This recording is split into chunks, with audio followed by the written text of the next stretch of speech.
সুপ্রিয় BCS bank, primary প্রধান শিক্ষক ও অন্যান্য সরকারি চাকরি প্রত্যাশী প্রার্থীগণ, আপনাদেরকে জানাচ্ছি এসপিরিয়েন্স চ্যানেলের পক্ষ থেকে আন্তরিক শুভেচ্ছা। আজকের এই ভিডিওর মাধ্যমে বাজেট 2026-27 গুরুত্বপূর্ণ 30টি এক কথায় প্রশ্ন নিয়ে আপনাদের সামনে উপস্থিত হয়েছে, যা আসন্ন যে কোনো সরকারি চাকরি পরীক্ষায় 1 থেকে 2 মার্ক 100% কমন থাকবে। So let's enjoy. বাজেটের শিরোনাম: গণতান্ত্রিক, মানবিক ও অন্তর্ভুক্তিমূলক অর্থনীতির অভিযাত্রা।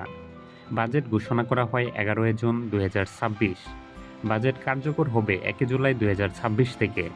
বাজেট ঘোষণা করেন আমির খসরু মাহমুদ চৌধুরী, তিনি এই বর্তমান সরকারের অর্থমন্ত্রী।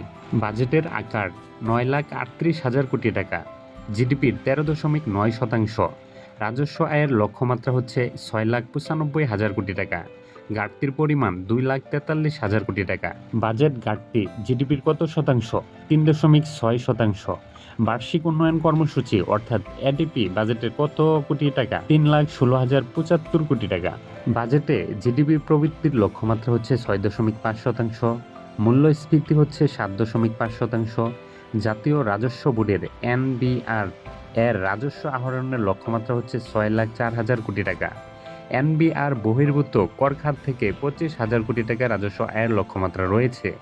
কর ব্যতীত রাজস্ব খাত থেকে 66,000 কোটি টাকা রাজস্ব আয়ের লক্ষ্যমাত্রা নির্ধারণ করা হয়েছে। বাজেট 2026-27 করমুক্ত আয় সীমা।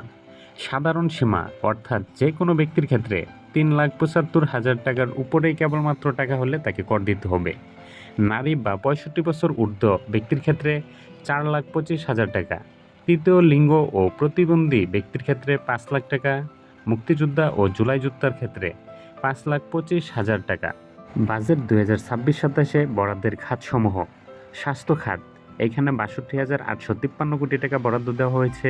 প্রতিরক্ষা, এইখানে 42,497 কোটি টাকা বরাদ্দ দেওয়া হয়েছে। স্থানীয় সরকার ও পল্লী উন্নয়নের জন্য 40,246 কোটি টাকা বরাদ্দ দেওয়া হয়েছে। সড়ক পরিবহন ও মহাসড়ক বিভাগের জন্য 36,918 কোটি টাকা। কৃষিক্ষেত্রে 28,881 টাকা। বিজ্ঞান ও প্রযুক্তিতে 18,115 কোটি।